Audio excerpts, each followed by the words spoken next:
استخارہ ایک بہت اچھا کام ہے۔ وہ کیا ہے؟ استخارے کے معنی ہے خیر طلب کرنا، اور اس کی ایک دعا ہے جو اللہ تعالیٰ نے، اللہ کے رسول نے سکھائی ہے صحابہ کو، اور صحابہ یہ کہتے ہیں کہ ہمیں اس طرح یہ دعا اللہ کے رسول نے سکھائی۔ انسان کی کامیابی اور ناکامی کا ایک معیار ہے جو ہمارے سامنے آ رہا ہے، اور یہ ہر شخص جانتا ہے کہ ہم جو بھاگ دوڑ دنیا میں کر رہے ہیں، صبح سے شام تک کی مشقت، آپ لوگ اکثر اپنے گھر والوں کو چھوڑ کر آئے ہوئے ہیں یہاں، کتنی محنت ہے، کتنی مشقت ہے، کتنی مشکلات اٹھا رہے ہیں، لیکن یہ سب کچھ کیوں کر رہے ہیں؟ کامیابی کے حصول کے لیے۔ البتہ کامیابی کے معیارات ہیں، ہمارے ذہنوں میں جو معیارات بیٹھے ہوئے ہیں وہ کیا ہے؟ السلام علیکم ناظرین، ڈاکٹر سہیل احمد کی مزید بیان سننے کے لیے ہمارے یوٹیوب چینل کو سبسکرائب کریں، لائک کریں، بیل آئیکن پریس کریں۔ شکریہ۔ کامیابی پیسے سے ہے، کامیابی جائیداد سے ہے، کامیابی کاروبار سے ہے، کامیابی شہرت سے ہے، کامیابی اقتدار سے ہے۔ یہ معیارات ہیں۔ جو جتنا دولت مند اتنا کامیاب، جو جتنا مشہور اتنا کامیاب، جو جتنا پاپولر اتنا کامیاب، جو حکومت پر پہنچ گیا کامیاب، جس نے بڑا کاروبار جما لیا کامیاب، جس نے بہت جائیداد بنا لی کامیاب۔ یہی ہے اصل میں ساری بس کی گانٹھ۔ جو تصور کامیابی کا ہوگا اسی کے مطابق آپ کی بھاگ دوڑ ہوگی، اسی کے لیے جد و جہد ہوگی، اسی کے لیے توانائیاں صرف ہوں گی، اسی کے لیے دن رات کی مشقت ہوگی۔ یہ ہے اصل شے جس کی یہاں نفی ہو رہی ہے۔ کامیابی دولت سے نہیں، کامیابی شہرت سے نہیں، کامیابی اقتدار اور طاقت اور حکومت سے نہیں، بلکہ کامیابی ہے ایمان سے، عمل صالح سے، تواصی بالحق سے، تواصی بالصبر سے۔ آپ غور کیجئے اس نقطہ نظر کا، اس ایٹیچیوڈ کا، یہ جو مینٹل ایٹیچیوڈ ہے، اس کا بدل جانا ہی انسانی شخصیت کے اندر انقلاب برپا کرے گا۔ اب آپ کا نتیجہ کیا نکلا؟ اگر تو دولت سے کامیابی ہوتی تو قارون بہت کامیاب تھا، اگر حکومت سے کامیابی ہوتی تو فرعون اور نمرود بہت کامیاب تھے۔ کامیابی ان سے نہیں ہے۔ کامیابی انسان دولت میں قارون کی دولت تک پہنچ جائے، اونیا میں دبدبہ اور اقتدار اور سلطنت اور حکومت کے اعتبار سے وہ نمرود اور فرعون کا مقام حاصل کر لے، وہ ناکام ہے، خائب ہے، خاسر ہے، برباد ہے۔ اور ابو ذر غفاری کامیاب ہیں، چاہے ان کے پاس کچھ نہیں، جھوپڑی تک نہیں تھی، کوئی گھر نہیں تھا۔ حضور نے فرمایا ہے اللہ کے کچھ بندے ایسے ہوتے ہیں جو کسی محفل میں جانا چاہیں تو انہیں اجازت نہ ملے، جو کہیں اگر رشتہ کرنا چاہے کوئی ان سے رشتہ کرنے کو تیار نہ، کہیں کوئی سفارش کرنا چاہے تو ان کی کوئی بات ہی نہ سنے۔ لیکن اللہ کے ہاں ان کا وہ مقام ہے کہ اگر بھولے سے بھی کسی بات پر قسم کھا بیٹھتے تو اللہ ان کے قسم کی لاج رکھتا ہے۔ یہ ہے فرق، یہ جان لیجیے اچھی طرح۔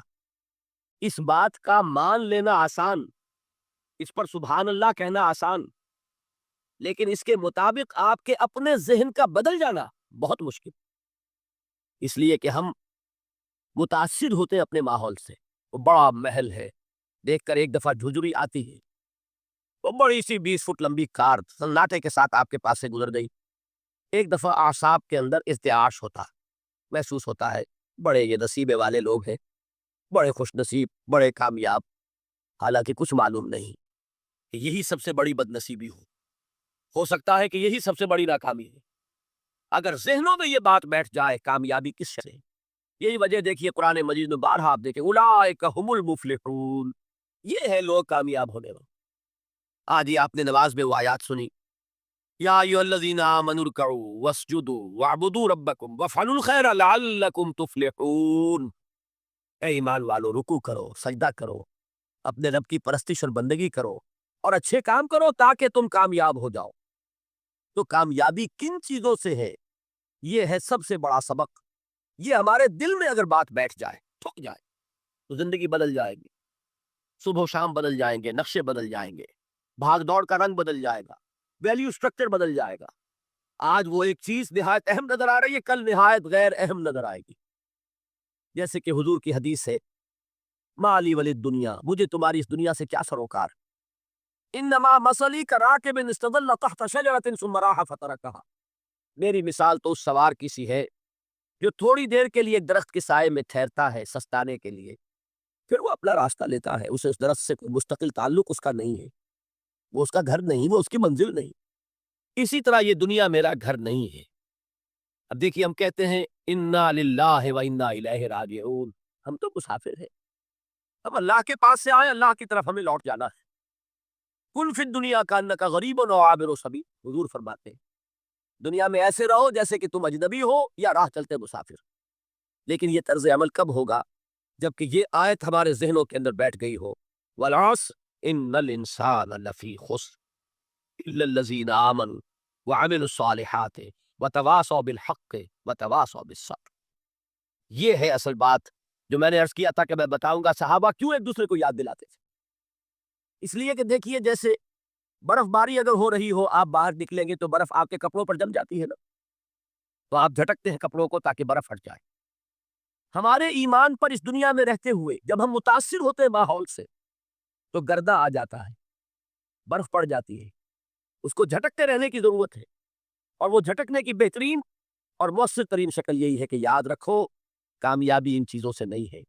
چمک دمک جو ہے دنیا کی، یہ ساری چمک دمک جو تمہیں رجھا رہی ہے، جو تمہیں اپنے اندر گم کیے ہوئے، یہ لفظ گم پر اقبال کا وہ شعر یاد آ گیا کہ کافر کی یہ پہچان کے آفاق میں گم ہے، اور مومن کی یہ پہچان کے گم اس میں ہے آفاق۔ تم گم نہ ہو کر رہ جاؤ، اس میں مبہود نہ ہو کر رہ جاؤ، مرعوب نہ ہو کر رہ جاؤ، دنیا ہی کی محبت تمہارے اوپر ڈیرے نہ ڈال دے، تمہارے دلوں کے اوپر مسلط نہ ہو جائے۔ لہذا تازہ کرتے رہا کرو، والعصر ان الانسان لفی خسر الا الذین آمنوا وعملوا الصالحات وتواصوا بالحق وتواصوا بالصبر۔ پھر یاد کر لو، پھر تازہ کر لو اپنے اس یقین کو کہ کامیابی دولت سے نہیں، کامیابی ثروت سے نہیں، کامیابی اقتدار سے نہیں، کامیابی شہرت سے نہیں، کامیابی جائیداد سے نہیں، کامیابی ہے ایمان سے، کامیابی ہے عمل صالح سے، کامیابی ہے تواصی بالحق سے، کامیابی ہے تواصی بالصبر سے۔ یہ چار چیزیں ہیں کہ جو کامیابی کے لوازم۔ پہلی بات یہ سمجھ میں آئی۔ دوسری بات، یہاں کامیابی کا اعلیٰ معیار نہیں بیان کیا جا رہا، بلکہ اس کا کم سے کم معیار بیان کیا جا رہا۔ میں ذرا توجہ دلاؤں گا اس بات کی طرف، سطحی طور پر ذرا ہو سکتا ہے کہ اس میں کوئی مغالطہ پہ آ جائے۔ تقابل کیجئے ذرا، ایک سورۃ العصر ہے، والعصر ان الانسان لفی خسر الا الذین آمنوا وعملوا الصالحات وتواصوا بالحق وتواصوا بالصبر۔ ایک سورۃ التین ہے، والتین والزیتون وطور سینین وہذا البلد الامین لقد خلقنا الانسان فی احسن تقویم ثم رددناہ اسفل سافلین الا الذین آمنوا وعملوا الصالحات فلہم اجر غیر ممنون۔ اب ان کا تقابل کیجئے۔ سورۃ العصر یہ بتا رہی ہے کہ سب لوگ تباہی میں ہیں سوائے ان کے جو چار شرطیں پوری کریں۔ سورۃ التین میں اول تو صرف دو شرطیں بیان ہوئی، دو بیان نہیں ہوئی، کام ہلکا ہو گیا نا، آسان ہو گیا۔ یہاں چار ہے، ایمان، عمل صالح، تواصی بالحق، تواصی بالصبر۔ وہاں ہے ایمان اور عمل صالح صرف۔ نمبر دو یہ کہ وہاں فرمایا گیا فَلَهُمْ أَجْرٌ غَيْرُ مَمْنُونَ، ان کے لیے تو بہت بڑا اجر ہے جس کا سلسلہ کبھی منقطع نہیں ہوگا۔ اور یہاں کہا جا رہا ہے وہ کامیابی ناکامی سے بچ جائیں گے۔ مستثنیٰ ہے کس سے؟ ان الانسان لفی خسر۔ یہ بالکل ایسے ہی ہے جیسے کہ کسی کو آپ بچے کو، طالب علم کو کہیں محنت کرو، کوشش کرو، فرسٹ ڈویژن میں پاس ہو جاؤ گے، اور کسی سے آپ یہ کہیں کہ محنت کرو، کوشش کرو ورنہ فیل ہو جاؤ گے۔ اب ان دونوں کے درمیان جو فرق ہے وہی فرق ہے سورۃ التین میں اور سورۃ العصر۔ سورۃ العصر ناکامی سے استثناء کو بیان کر رہی ہے اور وہاں چار شرطیں ہیں، اور سورۃ التین یہ اعلیٰ درجات کا بیان ہو رہا اور دو شرطیں ہیں۔ اس کو قرآن مجید کی اصطلاحات سے بھی اللہ کرے کہ آپ واقف ہو جائیں۔ ایک کو ہم کہیں گے کہ ایک پر انذار کا رنگ ہے اور دوسرے پر تبشیر کا رنگ ہے۔ یہ دو الفاظ بارہا آپ نے پڑھے ہوں گے۔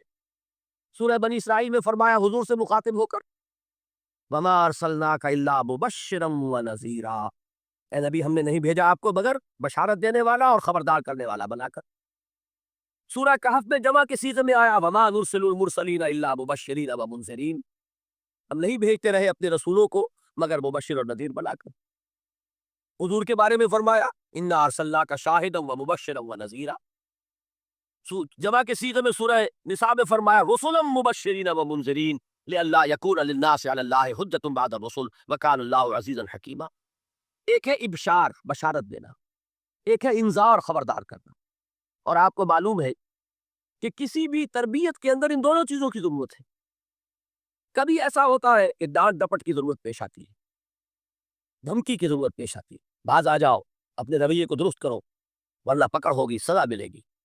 کبھی آپ شاباش دیتے ہیں، ہمت کرو، گھبراؤ نہیں، تمہارے اندر صلاحیت ہے، مایوس نہ ہو، ہمت تمہاری کیوں جواب دے رہی ہے، تم بڑے ذہین ہو، محنت کرو، بڑے اعلیٰ درجات ملیں گے۔ قرآن مجید میں یہ دونوں رنگ ہیں جو اختیار کیے گئے، ایک تبشیر کا رنگ ہے، ایک انذار کا رنگ۔ سورۃ العصر میں انذار کا رنگ ہے، خبردار، تمام انسان ہلاکت اور بربادی کا نوالا بننے والے ہیں سوائے ان کے جو 4 شرطیں پوری کریں، الا الذین آمنوا وعملوا الصالحات وتواصوا بالحق وتواصوا بالصبر۔ تو معلوم یہ ہوا کہ یہ کامیابی کے جو منیمم پری ریکویزٹس ہیں، اسے کہا گیا کہ انگریزی کے الفاظ کا فوراً ترجمہ کر دیا کرو، اور میں کر دیتا ہوں۔ اصل میں مغالطہ آپ کو یہ ہوتا ہے، میں ترجمہ کہہ کے نہیں کرتا، لیکن اس کے بعد میں فوراً اردو کا مترادف جو ہے وہ لے آتا ہوں، لیکن میں یہ اس لیے استعمال کرتا ہوں انگریزی اصطلاحات، جیسا کہ میں نے عرض کیا تھا کہ میرے اصل مخاطب ہیں جدید تعلیم یافتہ لوگ، اور جدید تعلیم یافتہ لوگوں کے کمیونیکیشن جو ہے، ابلاغ، وہ ان انگریزی اصطلاحات کے ذریعے سے زیادہ بہتر اور صحیح تر ہوتا ہے، ورنہ وہ بات سمجھیں گے نہیں۔ اسی لفظ ابلاغ کو وہ نہیں سمجھیں گے اور کمیونیکیشن کو سمجھ لیں گے۔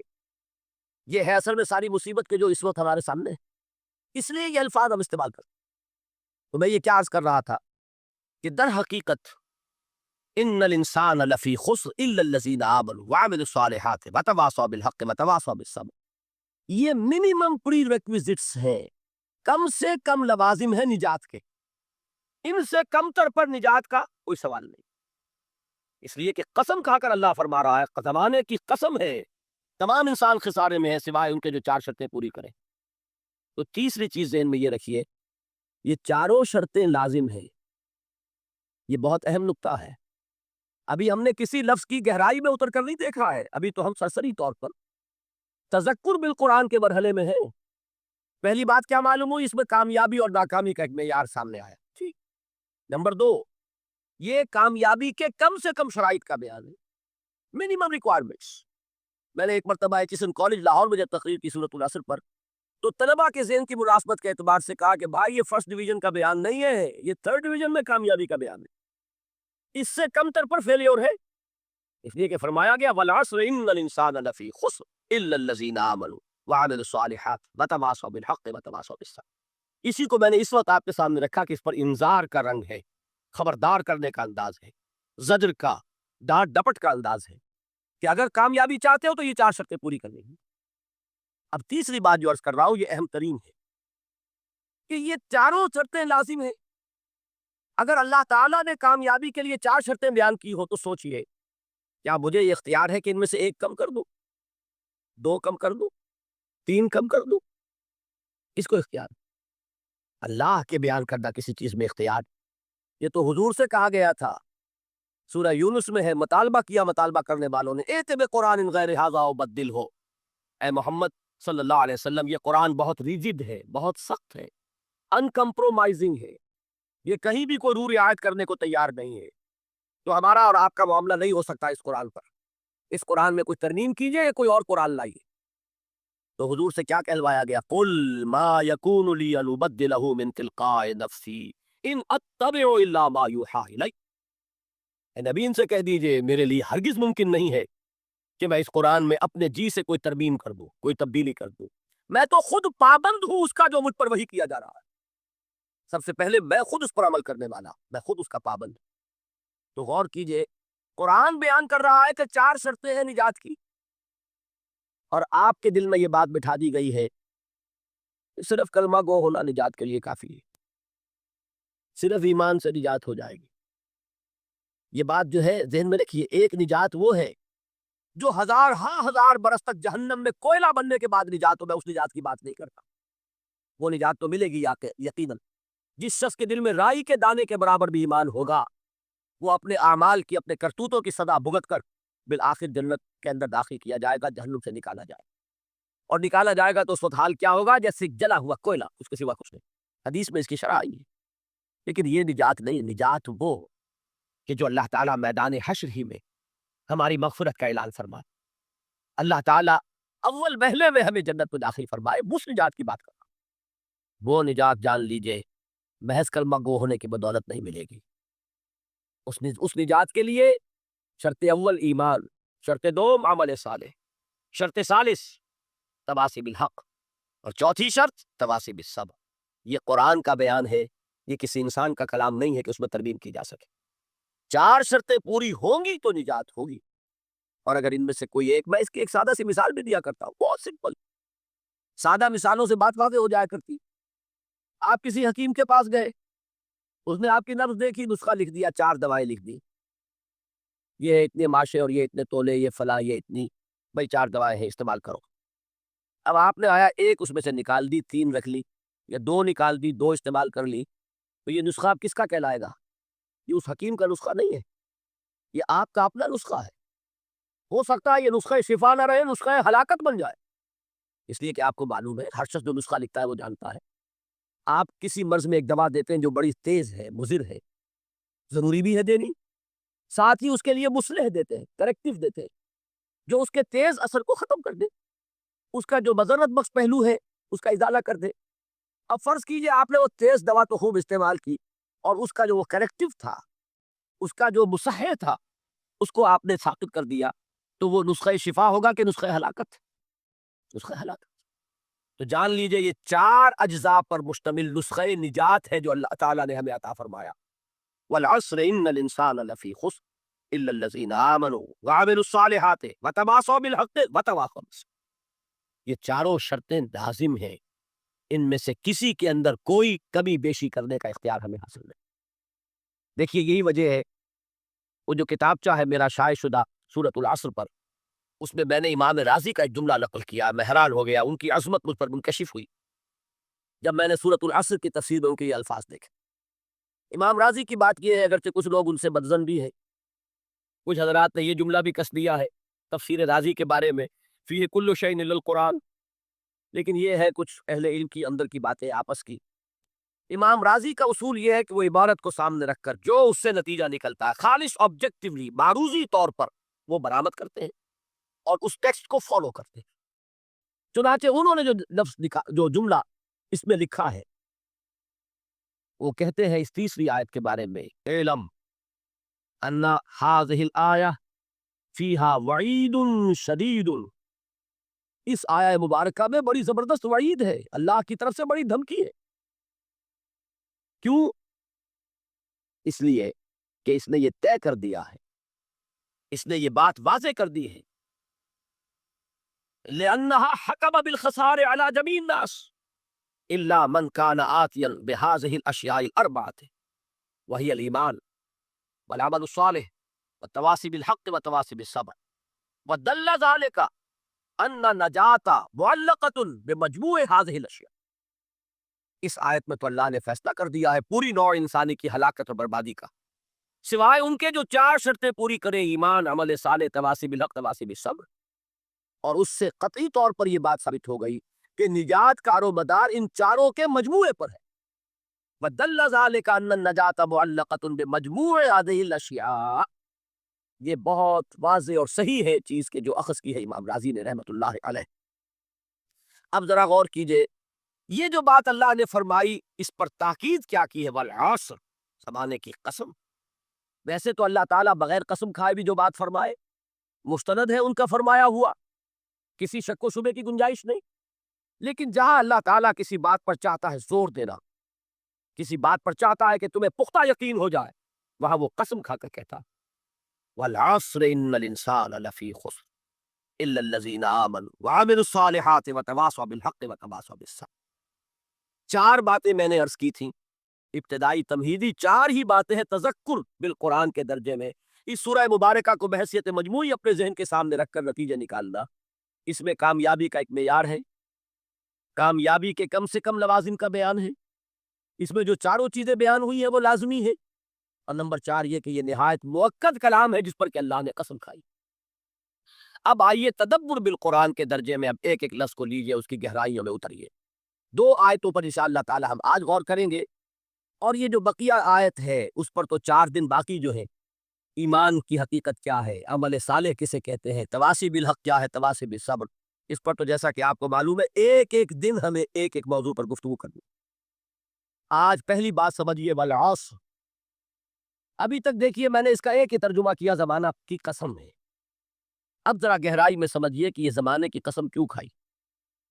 سب سے پہلے یہ جانیے قرآن مجید میں اللہ نے قسمیں کیوں کھائی، اور قسم کھانے سے مراد کیا ہے۔ ہم جب قسم کھاتے ہیں، یہ مغالطہ ہو گیا بعض حضرات کو، اور اسی وجہ سے وہ بہت دور دراز بحثوں میں الجھ گئے۔ ہم جب قسم کھاتے ہیں تو کسی عظیم ہستی کی قسم کھاتے ہیں، ورنہ ہماری قسم میں کوئی معنی نہیں ہوگے۔ گلاس کی قسم ہے، یہ کیا مطلب ہوگا اس کا؟ اس میز کی قسم ہے، کوئی معنی نہیں اس کا۔ اللہ کی قسم ہے، جب یہ ہم کہتے ہیں تو قسم کے اصل مفہوم کیا ہے؟ گواہی، شہادت۔ جب میں قسم کھاتا ہوں، میں اللہ کی قسم کھا کر کہہ رہا ہوں کہ یہ بات درست ہے، تو میں نے اللہ کو گواہ بنایا کہ جو کچھ میں کہہ رہا ہوں وہ صحیح ہے۔ جب ہم قسم کھا کر کوئی وعدہ کرتے ہیں، اس میں بھی گویا کہ اللہ کو گواہ بناتے ہیں۔ اللہ شہید بیننا و بینکم، اللہ گواہ ہے ہمارے اور تمہارے مابین کہ اب یہ جو معاہدہ ہوا ہے یہ ہمارے درمیان طے پا گیا، اور ہم دونوں کو اس کی پیروی کرنی ہے اور اس کا ایفا کرنا۔ تو قسم کا اصل مفاد ہے گواہی، شہادت۔ اور اللہ نے جو قسمیں کھائی ہیں قرآن مجید میں، آپ کو معلوم ہے، کہیں والتین والزیتون وطور سینین، کہیں والسماء والطارق، آسمان کی قسم، سورج کی قسم، والشمس وضحاہا، رات کی قسم، دن کی قسم۔ اللہ تعالیٰ نے مخلوقات کی قسم کھائی، جبکہ ہم قسم کھاتے ہیں کسی عظیم ہستی کی، اس لیے کہ ہماری قسم بے معنی ہے جب تک کہ کسی عظیم ہستی کا ذکر نہ آئے۔ لیکن اللہ تعالیٰ کی قسم میں کسی شے کی عظمت کا کوئی دخل نہیں، اس لیے کہ یہاں قسم کھانے والا خود عظیم ترین ہے، اس سے عظیم تر تو کوئی شے نہیں۔ لہذا یہاں قرآن مجید میں جو قسمیں کھائی گئیں ان میں کسی شے کی عظمت کا معاملہ نہیں ہے، بلکہ مجرد شہادت اور گواہی۔ لہذا بامحاورہ ترجمہ کیا ہوگا؟ زمانہ گواہ ہے، والعصر، زمانہ گواہ ہے۔ اچھا، اب آئیے لفظ عصر پر۔ عصر کے معنی اب تک میں نے ترجمہ کیا زمانہ، لیکن زمانے کے لیے عربی میں کتنے الفاظ ہیں؟ زمان خود عربی کا لفظ، وقت عربی کا لفظ، دہر عربی کا لفظ، اور دہر پر تو آپ کو معلوم ہے کہ ایک پوری سورت ہے، سورۃ الدہر، 29ویں پارے میں، جیسے یہاں سورۃ العصر ہے، عصر یہ بھی عربی کا لفظ۔ اب ان میں فرق کیا ہے؟ دیکھیے، دہر اور عصر، ان دونوں الفاظ کو سمجھ لیجئے، اور یہ جدید جنہوں نے کچھ فزکس کا کوئی مطالعہ کیا ہے یا کچھ معلومات رکھتے ہیں، وہ در حقیقت ان الفاظ کی گہرائی کو سمجھ سکیں۔ آپ حضرات کے علم میں ہوگا یہ، اور جن کے علم میں نہیں ہے وہ اس وقت اس کو ذہن نشین کر لیں کہ آئنسٹائن ایک بہت بڑا فزسسٹ، ماہر فزکس، اس وقت دنیا کا عظیم ترین سائنسدان وہ مانا گیا اس صدی کو۔ آئنسٹائن نے ایک نظریہ پیش کیا جس کی روح سے یہ جو سپیس کا ہمارا کانسیپٹ ہے کہ یہ 3 ڈائمینشنل سپیس ہے، 3 ابعاد ہوتی ہے، کوئی شے ہے اس کا طول ہو، عرض ہوگا، اور گہرائی ہوگی یا اونچائی ہوگی، یہ 3 ڈائمینشنز ہیں۔ یہ کمرہ ہے، ہال ہے، اس کی لمبائی ہے، چوڑائی ہے، اور اس کی اونچائی ہے۔ کوئی شے بھی ہوگی اس میں یہ 3 آپ کو اس کی ابعاد ملے گی۔ اب ابعاد کا لفظ آپ نہیں سمجھیں گے، ڈائمینشن سمجھ جائیں گے، لیکن جو انگریزی نہیں جانتے ان کے لیے ابعاد کا لفظ بول رہا ہوں، اعراض کہہ لیں، ابعاد کہہ لیں، لیکن یہ ثقیل لفظ ہے، dimensions, 3 dimensional concept of space. لیکن آئنسٹائن نے جو بات بیان کی وہ یہ ہے کہ time is the 4th dimension of space. یہ جو ہمارا تصور ہے وہ تو ہے 3 ابعاد کا، حقیقت میں اسپیس جو ہے 4 ڈائمینشنل، اور ٹائم جو ہے، وقت، وہ در حقیقت 4تھی ڈائمینشن ہے اسپیس کی۔ اسی لیے زمان و مکان کا لفظ جب ہم بولتے ہیں ایک اصطلاح کے طور پر، زمان و مکان، ٹائم اینڈ اسپیس، اس کا جو مرکب ہے، اس مرکب میں اگر آپ کل کو لیں گے اور اس کا پھیلاؤ آپ اپنے سامنے رکھیں گے تو اس کے لیے لفظ دہر آئے گا، اور جب اس کے لیے وقت کا تصور صرف رکھیں گے، وہ وقت جو گزرتا ہے، جس میں مرور ہے، جس میں ماضی، حال اور مستقبل کی تقسیم ہے، تو وہ وقت جو ہے سیریل ٹائم جسے کہا جاتا ہے انگریزی میں، زمان جاری، یہ عربی میں کہیں گے یہ ہے عصر، گزرنے والا زمانہ، وہ زمانہ جو اس وقت حال ہے۔ ایک لمحہ ہے حال، اگلے لمحے وہ ماضی ہو گیا، اور اس سے پہلے لمحے وہ مستقبل تھا۔ ہر لمحہ جو ہے وہ گزر رہا ہے کہ میں اپنی تسبیح روز و شب کا شمار کرتا ہوں دانا دانا۔ یہ زمانہ جو ہے گزرتا ہے ماضی، حال اور مستقبل میں، اس کو کہتے ہیں عصر۔ اسی لیے اب اس کا ترجمہ کیا ہوگا؟ تیزی سے گزرنے والا زمانہ گواہ ہے۔ یہ زمانہ گزر رہا ہے، یہ تمہیں اپنی غفلت میں ٹھہرا ہوا نظر آ رہا ہے۔ ہوشیار ہو جاؤ، یہ زمانہ تیزی سے گزر رہا ہے۔ دل کی ہر دھڑکن کے ساتھ تم اپنی قبر سے قریب تر ہوتے چلے جا رہے ہو۔ یہ چونکانے کا انداز ہے، یہ زمانہ جو تیزی سے گزر رہا ہے۔ یہ دیکھیے، ایک شعر بچپن میں ہم نے پڑھا تھا، اس وقت اس کی کیفیت آپ پر طاری ہوگی۔ غافل تجھے گھڑیال یہ دیتا ہے مدادی، گردوں نے گھڑی عمر کی ایک اور گھٹا دی۔ Every minute which is passing, it is bringing you nearer to your grave۔ ہم نے اپنے میٹرک کے زمانے میں ایک انگریزی کی نظم پڑھی تھی، سام آف لائف۔ اس میں ایک سٹینزا میں آپ کو پڑھ کر سنا رہا ہوں۔ Art is long and time is fleeting, and our hearts, though stout and brave, still like muffled drums are beating funeral marches to the grave۔ یا کیل میں ہوگا جب کوئی فوجی بڑا شخص جو ہے، کوئی جرنیل، اس کا جب انتقال ہو جاتا ہے، اس کی لاش کو لے کر جاتے ہیں، اس کے کفن کو، تو اس کے ساتھ ہی بینڈ بجتا ہے۔ بینڈ کی ہر جو بیٹ ہے، اس کے ساتھ وہ جنازہ قبر سے قریب تر ہو رہا ہے۔ وہی بیٹنگ آف دی ہارٹ ہے، دل کی ہر دھڑکن کے ساتھ تم اپنی موت سے قریب تر ہو رہے ہو۔